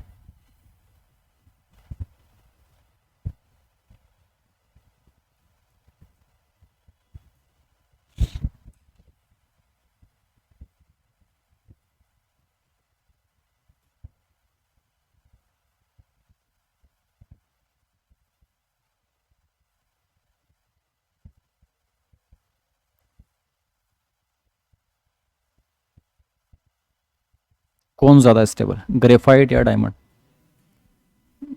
ग्रेफाइट होता है यार. डाटाबेस में हो सकता है उल्टा आ जाए, पर जनरली तो ग्रेफाइट ज़्यादा स्टेबल होता है. तो डाटा वैसे दिए जाते हैं जैसे एक्चुअल में होते हैं, तो आपको मान कर चलना है कि अगर आप नहीं आए तो आप तुक्का तो वही मारे हैं. कौन सा वाला? कि graphite are more stable than diamond. यहाँ मान रहा हूँ, हो सकता है उल्टा आ गया हो. ट्राई कर लेता हूँ. वैसे कोशिश तो की थी मैंने कि उल्टा ना आए, हो सकता आ गया हो. क्या दिया हुआ है? कंबंशन. किस किस का दिया हुआ है? ग्रेफाइट का, और किसका दिया हुआ है? डायमंड का. तो क्या बनेगी रिएक्शन? कि पहले पहले किसका दिया हुआ है? ग्रेफाइट का ही दिया है. तो ग्रेफाइट किससे रिएक्ट करेगा? O2 से. बनाएगा तो ये भी CO2 ही. और अगर कंबंशन किसका करवाएं? डायमंड का. तो ये भी किससे रिएक्ट करेगा? O2 से. और बनाएगा तो ये भी CO2 ही. वो तो सेम ही आएंगे. इन दोनों के डेल्टा एच है आपके पास. इसका भी डेल्टा एच है, इसका भी डेल्टा एच है. और ऐसा पता नहीं चलेगा, मुझे इन दोनों कन्वर्जन चाहिए. तो एक काम करो, किसी को भी पलट दो और जोड़ दो. इसको पलटोगे दोनों उधर जाएंगे, वो दोनों का आएंगे इधर. तो CO2 से क्या कट जाएगा? CO2 O2 से क्या कट जाएगा? O2 क्या बच जाएगा? ग्रेफाइट डायमंड बच जाएगा. तो किसको पलटूं? ऊपर वाली को पलट दूं क्या? तो किसी को पलट सकते हैं, कोई दिक्कत नहीं है. तो ऊपर वाली को पलट देता हूँ. तो पलटने के बाद क्या बचेगी रिएक्शन? CO2, और यहाँ पे क्या आएगा? ग्रेफाइट, और साथ में क्या आएगा? O2. और दूसरी बात, इन दोनों को आपस में क्या कर देता हूँ? प्लस कर देता हूँ. तो प्लस करने से क्या फ़ायदा? CO2 से क्या कट गया? CO2. O2 से क्या कट गया? O2. तो क्या बचा? केवल उधर बचा कार्बन, डायमंड वाला, और इधर कौन सा? कार्बन, ग्रेफाइट वाला. तो आ गई रिएक्शन. कहीं से इसका डेल्टा आ जाएगा तो पता चल जाएगा कि प्लस है कि माइनस, सब काम हो जाएगा. ये प्लस है कि माइनस. तो इसके दो डेल्टा एच है. इसका डेल्टा एच कितना कितना? 25. और इसका कितना? 35. तो इसका डाटा है कितना? 25. इसका कितना है? 35. ठीक. तो ये 25 और ये कितना? 35. ठीक है. तो ये, और इसका डेल्टा एच क्या आएगा? लेकिन उसको रिवर्स किया आपने पहली वाली को, तो साइन बदलेगा. तो जो माइनस का 25 था वो हो जाएगा कितना? प्लस का 25. अब डेल्टा एच इसका कैसा आएगा इन दोनों को जोड़ने पर? तो ये माइनस का 35 और ये प्लस का 25. तो ये डेल्टा एच कितना आएगा? माइनस का 10. 10 जरूरी नहीं, क्या जरूरी है? माइनस. तो रिएक्शन कैसी है? एक्सोथर्मिक. और अगर रिएक्शन एक्सोथर्मिक है तो कौन ज़्यादा स्टेबल है? रिएक्टेंट है या प्रोडक्ट? प्रोडक्ट. तो प्रोडक्ट कौन है वहाँ नीचे? तो कौन ज़्यादा स्टेबल है? और वैसे भी नहीं भी आया ना आपको, तो आप वही टिक करके आए, ग्रेफाइट आर मोर स्टेबल. ये दिक्कत है. ये वैल्यू प्लस में दी रहेगी आपको, ये आपको माइनस में रखनी पड़ेगी. कंबंशन कभी भी प्लस में नहीं आता. कंबंशन हमेशा किस में आएगा? माइनस में आएगा. तो चाहे वो डाटा किस में दिया है? प्लस में. पर आप क्वेश्चंस में यूज़ क्या करेंगे? उसको माइनस में. दिक्कत वही हुई आपकी कि आपने इसको 25 ले लिया, इसको आपने 35 ले लिया, और फिर आपने इसको चेंज कर दिया. कितना? माइनस का 25. तो ये प्लस का 35, और ये कितना हो गया आपका? माइनस का 25. तो ये आ गया आपका प्लस का 10. अब प्लस 10 आ गया तो आपको क्या लगा? ये एंडोथर्मिक. तो आपके हिसाब से क्या स्टेबल हो गया? डायमंड ज़्यादा स्टेबल है किससे? ग्रेफाइट से. तो ये याद रखेंगे, हर क्वेश्चन में दिक्कत आएगी. हीट ऑफ कंबंशन जब दिया हुआ है तो मान कर चलना है कि वैल्यू कैसी है? माइनस है. फॉर्मेशन दिया हुआ है तो फिर आप नहीं मान सकते. आगे जाके आप पढ़ेंगे न्यूट्रलाइजेशन, तो अगर आपको वैल्यू दे रखी है तो आपको मान कर चलना है वो माइनस ही है वो, क्योंकि वो देनी नहीं पड़ती, वो हमेशा क्या होती है, रिलीज होती है। तो ये डेफिनेशन किस काम में आएगी क्वेश्चन करने में, जैसा बताया गया है वैसा आपको याद रखना है कि heat of combustion always exothermic है। तो ये +25 +35 नहीं थे, ये -25 और -35 है ये। तो उससे वो वाला कितना आया, -10। आप इसको भी पलट सकते थे, इसको पलटोगे तो फिर ये वाला प्लस हो जाएगा, तो आपकी वैल्यू +10 आ जाएगी। पर फिर वही उसको पलटोगे तो डायमंड इधर आ जाएगा, फिर ग्रेफाइट कहाँ रह जाएगा, उस तरफ। और एंडो में फिर ज़्यादा स्टेबल कौन होते हैं, वही वाले। अब इतना भी नहीं कर पाए तो सिंपल तरीका है कि वो वाला ज़्यादा स्टेबल है जिसका हीट ऑफ कंबंशन का मैग्नीट्यूड जो होता है वो कम होता है। मैग्नीट्यूड माइनस तो केवल क्या बता रहा है, रिलीज हो रही है। तो ऊपर वाले में कितनी रिलीज हुई, 25, नीचे वाले में कितनी रिलीज हुई, 35। तो अगर आपसे कुछ भी ना हो पाए तो आप एक लाइन याद रखें कि कौन ज़्यादा स्टेबल है, जिसका हीट ऑफ कंबंशन का मैग्नीट्यूड कम आएगा। और किसका कम है यहाँ पे, ग्रेफाइट का 25 था और डायमंड कितना था, 35 था। तो बिना कुछ करे भी आप डायरेक्ट ही करेंगे इससे ही कि जब भी आपको हीट ऑफ कंबंशन दे रखे हैं किसी एलोट्रोप्स के, तो कौन सा एलोट्रोप ज़्यादा स्टेबल है, जिसके हीट ऑफ कंबंशन का मैग्नीट्यूड बोल रहा हूँ। ये तो आप साइंस ले जाएंगे, --- देख लेंगे, फिर आप बोलेंगे ये बड़ा है और ये क्या है, छोटा है। माइनस नहीं है वो, एक्चुअल माइनस नहीं है वो माइनस का इंडिकेट कर रहा है कि इतना अमाउंट रिलीज हो रहा है। अब सिंपल सी बात देखो, जाना दोनों को CO2 पे ही है, ये भी कहाँ जा रहा है CO2 पे, ये भी कहाँ जा रहा है CO2 पे, तो प्रोडक्ट की हीट तो बराबर ही है। इसने यहां तक आने के लिए कितना रिलीज किया, 25, इसने कितना रिलीज किया, 35। मतलब कहीं ना कहीं इसके पास कितनी ज्यादा थी, 25, इसके पास कितनी ज्यादा थी, 35। तो किसकी हीट ज्यादा है, इसकी। और जो हीट ज्यादा है तो स्टडी क्या होगी, कम होगी। तो कोई ज्यादा रिलीज कर रहा है उसका मतलब उसके पास ज्यादा हीट है, और जिसके पास हीट ज्यादा है वो केमिस्ट्री में क्या है, अनस्टेबल। जो कम रिलीज कर रहा है उसके पास हीट क्या है, कम है, तो वो क्या रहेगा, ज्यादा स्टेबल रहेगा। तो जब भी ऐसे क्वेश्चन आए हीट ऑफ कंबंशन देके आपसे एलोट्रोप की क्या पूछे, स्टेबिलिटी, तो एक नोट डाल के लिखेंगे, stability of allotrope, stability of allotrope, stability of allotropes are inversely proportional to, stability of allotropes are inversely proportional to magnitude of heat of combustion. Stability are inversely proportional to magnitude of, are inversely proportional to magnitude of, are inversely proportional to magnitude of heat of combustion. तो जिसका heat of combustion ज़्यादा है उसकी state हमेशा क्या आएगी, कम आएगी। तो यहाँ आपको दिख रहा था कि ग्रेफाइट की 25 है और डायमंड की कितनी है, 35 है। तो डायरेक्ट आप टिक कर सकते हैं कौन ज़्यादा स्टेबल है, ग्रेफाइट वाला ज़्यादा स्टेबल। इसे में उल्टा बोलता मैं कि डायमंड की 25 है और ग्रेफाइट का 35 है, तो फिर वापस कौन ज़्यादा हो जाता, डायमंड वाला ज़्यादा स्टेबल हो जाता। तो ऐसा आपको ये एलोट्रोपिक चेंज का बस यही काम है। ठीक है, आगे बढ़े, खत्म हुई है। अगले देखेंगे आप, हीट ऑफ हाइड्रोजिनेशन या एंथैल्पी ऑफ हाइड्रोजिनेशन। अगला हीट ऑफ हाइड्रोजिनेशन या enthalpy of hydrogenation. Heat of hydrogenation या एक और नाम एंथैल्पी ऑफ हाइड्रोजिनेशन। क्या बोलते हैं हाइड्रोजिनेशन, हाइड्रोजन का जुड़ना क्या कहलाता है, हाइड्रोजिनेशन। थोड़ा सा ऑर्गेनिक लगेगा इसमें कि सैचुरेटेड अनसैचुरेटेड की बातें आएगी। देखो रिएक्शन में ना 1 मोल हाइड्रोजन नहीं बोल रहे हैं, डेफिनेशन क्या है कि अमाउंट ऑफ हीट रिलीज। तो एक बात समझ में आई, क्या बोला मैंने, रिलीज। तो एंडोथर्मिक की एक्सोथर्मिक तो ऑलवेज कैसी आएगी, एक्सोथर्मिक ही आएगी। तो मैं बोल रहा हूँ कि amount of heat release when 1 mole of unsaturated compound are completely converted into saturated compound. और क्या होता है सैचुरेटेड अनसैचुरेटेड, जिसके पास भी पाई बॉन्ड होते हैं वो अनसैचुरेटेड है, और जिसके पास केवल और केवल क्या है, सिग्मा बॉन्ड से, वो आपके लिए क्या है, अनसैचुरेटेड है। ज़्यादा आपके सिलेबस में वैसे भी नहीं है। आपको 3 लोगों का आएगा हीट ऑफ हाइड्रोजनेशन, या तो आपको दिखेगा ईथीन, या आपको दिखेगा इथाइन, या आपको मिलेगा बेंजीन। तो इथीन पता है आपको, इथीन का फार्मूला C2H4। अब C2H4 मतलब ऐसा C डबल बॉन्ड C, और इससे कितना हाइड्रोजन, 2 हाइड्रोजन। तो कितना पाई है इसमें, 1 पाई है। तो 1 पाई तोड़ने के लिए कितना लगेगा आपको, 1 मोल हाइड्रोजन। तो क्या लिखूंगा रिएक्शन में कि C2H4 किससे रिएक्ट करेगा, 1 मोल हाइड्रोजन से, और किस में कन्वर्ट हो जाएगा कंप्लीटली, C3H6 में। तो ये किससे रिएक्ट करेगा, 1 मोल हाइड्रोजन से, और किस में कन्वर्ट होगा, C single bond C, hydrogen hydrogen hydrogen hydrogen hydrogen hydrogen, और इसको बोलते हैं डेल्टा एच ऑफ हाइड्रोजनेशन। एक तो इथीन का मिलेगा, एक इथाइन का। अब इथाइन में क्या दिक्कत, दो रिएक्शन देगा कि इथाइन ये होती है सी ट्रिपल बॉन्ड और ये ऐसा सी एच, तो इसमें कितने पाई बॉन्ड है, 2 पाई बॉन्ड है। तो मान लो अगर ऐसा रिएक्शन दे कि आप केवल एक ही मोल H2 से रिएक्ट करवाओ इसको, तो फिर ये क्या बनेगा, ऐसा CH2 डबल बॉन्ड क्या बनेगा, CH2। बट इसको नहीं बोलते क्या, हीट ऑफ हाइड्रोजनेशन। उसकी मेन डेफिनेशन क्या है कि when a 1 mole unsaturated are completely convert in saturated. अभी भी क्या है ये अनसैचुरेटेड, तो क्या लगेगा, अभी एक और H2 गया, तो रिएक्शन क्या लिखनी चाहिए थी अपने को कि C ट्रिपल बॉन्ड CH, उसकी रिएक्शन 1 मोल हाइड्रोजन से नहीं, कितने से करवानी है, एक साथ 2 मोल हाइड्रोजन से, और फिर क्या बनाना है उसको, ऐसा CH3 सिंगल बॉन्ड क्या बनाना है, CS। इसको आप बोलते हैं क्या, डेल्टा एच ऑफ कौन सा वाला, हाइड्रोजनेशन। और वैल्यू हमेशा कैसे आएगी, नेगेटिव आएगी, क्योंकि किसी भी अन वाले से ये सैचुरेट वाले क्या होते हैं, ज़्यादा स्टेबल होते हैं, तो हमेशा आपकी वैल्यू क्या आएगी, नेगेटिव आएगी। तो ये डेफिनेशन है।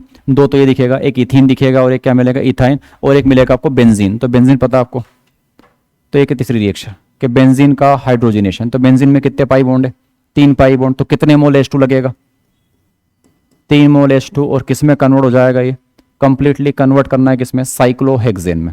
तो इसको बोलते हैं आप डेल्टा एच, हाइड्रोजनेशन किसका, बेंजीन का, और वैल्यू किसमें आएगी, नेगेटिव। बस ये 3 है अपने सिलेबस।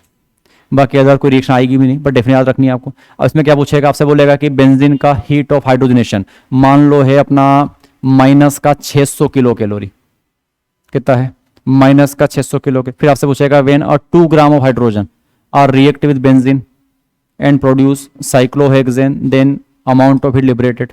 तो आपको दिख रहा है कि 600 कब निकली, जब बेंजीन का तो 1 ही मोल आया, लेकिन हाइड्रोजन के मोल कितना है वहाँ पे, 3 मोल आए, और 2 ग्राम हाइड्रोजन का मतलब कितना मोल है, केवल 1 मोल है। तो 3 मोल पे कितनी निकली, 600। तो फिर वो 1 मोल पे कितनी निकलेगी, केवल 200।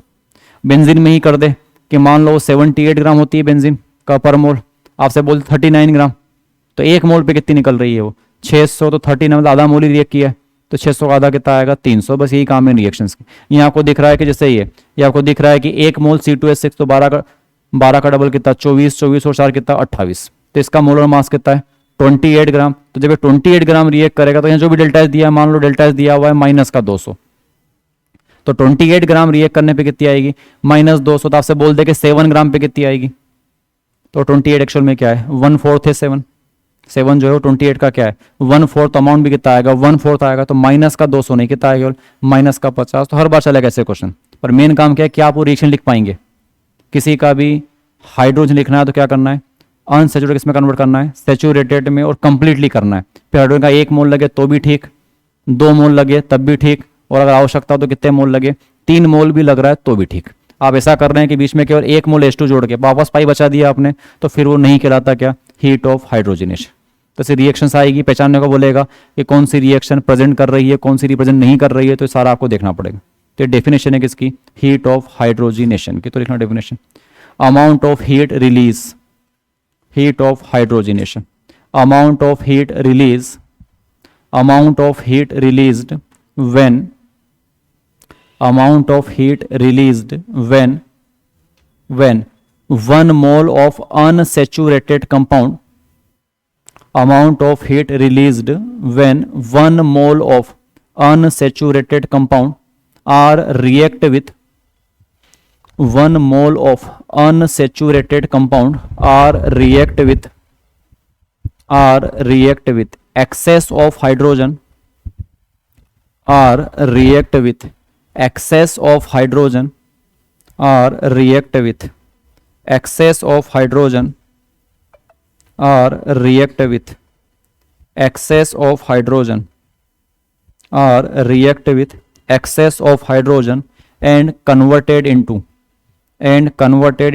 completely and converted into completely saturated compound, and converted into completely saturated compound. और ये 3 रिएक्शन है आपके सिलेबस में, तीनों आप बना लें। एक तो ये बोर्ड पे जो बना हुआ है, पहला वाला नाम भी लिख लेना, पहले वाले को क्या बोलते हैं आप, इथीन। दूसरे वाले का नाम क्या है, इथाइन। और तीसरा वो क्या है, वो बेंजीन है। वो तो ये थोड़ा दिखेगा ऑर्गेनिक। ये इधर क्या है, ये इथेन विथेन है। तो क्वेश्चन कैसे आएंगे, जैसे मान लो आपको दे दे कि आपको इथिन का फॉर्मेशन भी दे दे और आपको इथेन का फॉर्मेशन भी दे देगा, इथिन का भी दे देगा और आपको इथेन का भी दे देगा, आपसे क्या पूछेगा, हीट ऑफ हाइड्रोजनेशन। तो फिर आपको सोचना है कि इसको रिवर्स करें और जोड़ दे तो ये बन जाएगी। आपको इथिन का भी कंबंशन दे दे और आपको इथेन का कंबंशन भी दे दे और फिर आपसे पूछे कि क्या बनेगा, तो फिर वही रिएक्शन रिवर्स रिवर्स करके पानी वानी भी काटना पड़ेगा। तो ये हर जगह से यूज होंगे। तो सारी डेफिनेशंस का काम इतना सा है कि क्या आप उनकी रिएक्शन लिख पाएंगे। तो आपको इथीन का और इथाइन का कंबंशन और आपको बेंजीन का हाइड्रोजनेशन इतना लिखना आना चाहिए। C डबल हो गया क्या, अच्छा ऊपर C3 हो गया।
ठीक है, एक लाइन लिख ली होगी ना, it is always exothermic process ना, वो भी लिखना, इट इज ऑलवेज एक्सोथर्मिक। तो हीट ऑफ हाइड्रोजनेशन हमेशा एक्सोथर्मिक आएगा।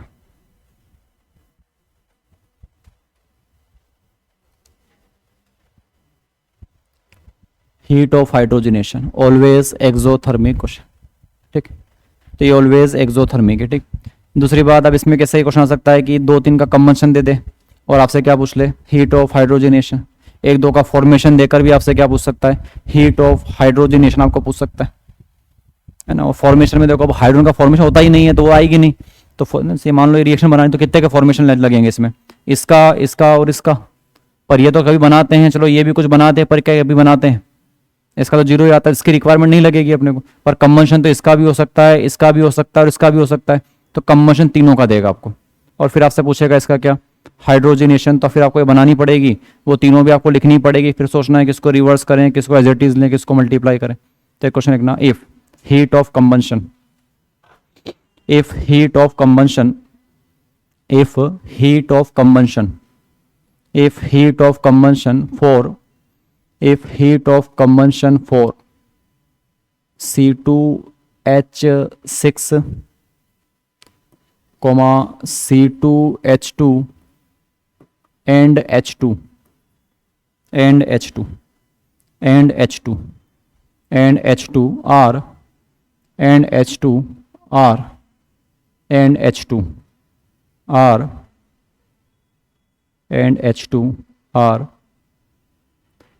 minus of 90, minus of 90, minus of 110 and minus of 150 and minus of 150 kilocalorie respectively, minus of 150 kilocalorie respectively.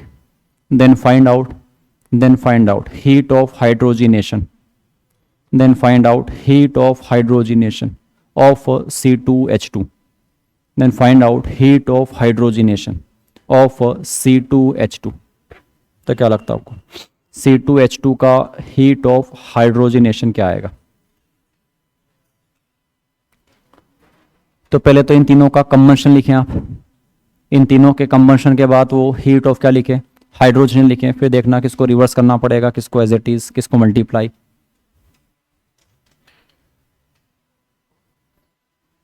लिख लोगे reactions कंबंशंस की, तो कंबंशन मतलब जलेगा ये। तो C2H6 किससे रिएक्ट करेगा, O2 से, और कितना CO2 देगा ये, 2 CO2 और कितना पानी देगा ये, 3H2। और बैलेंस करूँगा तो काम का नहीं है खैर O2 अपने, पर फिर भी कर देता हूँ। 2 2 ज़ा 4 और 3 यहाँ से कितना 7, तो ये कितना लगेगा 7/2, और इसका डेल्टा एच है अपने पास कितना माइनस का 90। दूसरा किसका है C2H2 का, तो C2H2 भी किससे रिएक्ट करेगा O2 से रिएक्ट करेगा, कितने CO2 देगा 2 CO2, और पानी तो एक ही बनेगा यहाँ पे, तो एक यहाँ से 4 यहाँ से, तो ये कितना लगेगा 5/2, और इसका डेल्टा एच भी है कितना है माइनस का 110। तीसरा किसका कंबंशन है हाइड्रोजन का, तो हाइड्रोजन भी किससे रिएक्ट करेगा हाफ O2 से, और क्या बना के देगा H2O, और इसका डेल्टा एच है कितना माइनस का 150। ये तो सब दिया हुआ है, पूछा क्या है वो भी लिखनी पड़ेगी आपको लास्ट में, तो पूछी किसकी है हाइड्रोजनेशन किसका C2H2 का, और वही C2H2 अल्काइन है, तो कहीं ना कहीं 2 पाई बॉन्ड है, तो 2 पाई बॉन्ड को ब्रेक करने के लिए कितने मोल हाइड्रोजन लगी होगी 2 मोल हाइड्रोजन लगी होगी, और तब जाके कन्वर्ट हुआ होगा किसमें C3 और किसमें S6 में, तो इस वाले का डेल्टा एच निकालना है। तो साफ साफ दिख, ये बार बार C2 क्यों हो रहा है, तो किस में कन्वर्ट हुआ होगा ये C2S6 में कन्वर्ट हुआ हो, तो साफ साफ दिख रहा है कि बाकी सब तो ऐसे काम के नहीं है, मेन काम का क्या है यहाँ से C2S6 काम का है, यहाँ से C2H2 का इंपॉर्टेंस है, और यहाँ से किसका हाइड्रोजन का, तो साफ साफ दिख रहा है C2S6 उसमें कहाँ है लेफ्ट साइड, इसमें कहाँ है राइट साइड, तो चेंज करनी पड़ेगी, चेंज करेंगे तो साइन बदलेगा, तो जो माइनस का 90 था वो पहली बात तो कितना होगा प्लस का 90 प्लस दूसरा वाला इसमें कितना C2H4 H2 एक का ये चाहिए कितना एक, साइड भी सेम ही है, तो एज इट इज कितना लेंगे उसको माइनस का 110 ही लेंगे, प्लस इसमें कितने हाइड्रोजन है 2 हैं, उसमें कितना है केवल एक ही है, तो 2 कैसे आएंगे जब पहले 2 से मल्टीप्लाई करना पड़ेगा, साइड तो सेम ही है तो चेंज तो करेंगे नहीं, तो 2 का मल्टीप्लाई करेंगे तो 150 का डबल कितना हो जाएगा 300, पर प्लस का 300 नहीं, कितने का माइनस का 300, तो ये माइनस का 300 और ये माइनस का 110, तो ये माइनस के कितने हो गए 410 और वो प्लस का 90, तो आप घटा दें उसमें से तो कितना आंसर आएगा। तो ये सब ऐसे काम है इनके कि अलग अलग टाइप की आपको एनर्जी दी होगी और फिर ऐसा आपको ये कैलकुलेट करना है। तो इसलिए कह रहा हूँ कि हर डेफिनेशन में से वो रिएक्शन क्या बनेगी वो लिखनी आनी चाहिए आपको। ठीक है, चलो बस बाकी अब एक 3-4 और बची है तो कल का दिन और, तो कल ये एंथैल्पी आपकी खत्म हो जाएगी। ठीक है।